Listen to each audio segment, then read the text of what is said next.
Spencer Dinwiddie, the Brooklyn Nets guard who has become one of the most vocal players in the league during the COVID-19 pandemic, tweeted a date July 15 that's been bandied about privately as a possible return date for the NBA.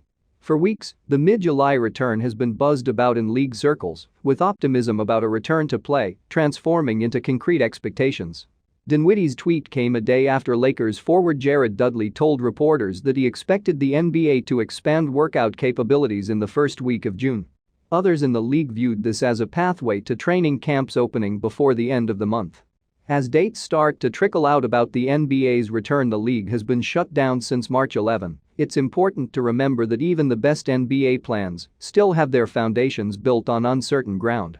According to people with knowledge of the NBA's thinking, there is plenty of confidence that the league will return to play to finish the 2019-20 season.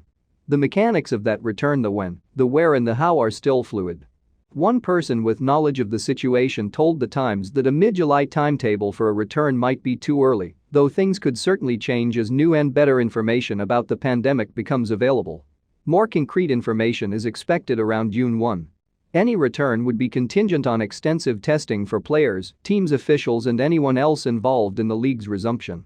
The NBA would need to develop protocols for testing and how to deal with players testing positive while allowing for the continuation of games if that happens. The most likely scenario has teams returning this summer in Orlando, Florida, using the ESPN Wide World of Sports complex as a base for games, with the resort's hotels housing teams, league officials, broadcasters and media in a soft bubble, one where people would be strongly encouraged to remain on campus instead of being forced to quarantine. Calls to spokespeople for Walt Disney World were not returned. The sports complex includes an arena, a field house and an athletic center, each configured for 6 basketball courts. A single location housing the NBA might be the preferred route for some, though there are other options under consideration. A secondary location, or more, could still happen, with Las Vegas using a plan from MGM Resorts, an NBA partner, as a possibility. Houston is also reportedly being considered as a hosting site. Staples Center expressed interest in hosting the NBA's return, with LA Live acting as the hub with hotel and dining options and direct access to the arena, but serious conversations never materialized, according to people familiar with the situation. Thursday on CNBC, Milwaukee Bucks owner Mark Lasry told Halftime Report that he expects games to resume in the next 6 to 8 weeks at 1 or 2 sites.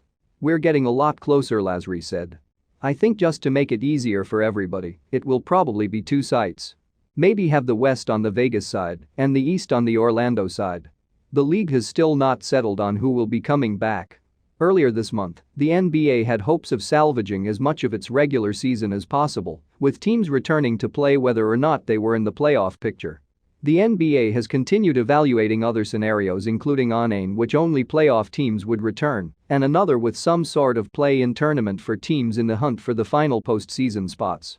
As Dudley told reporters Wednesday, 7-game playoff series in each round is the current plan for the league, but that, like almost everything else the NBA has put together, is subject to change.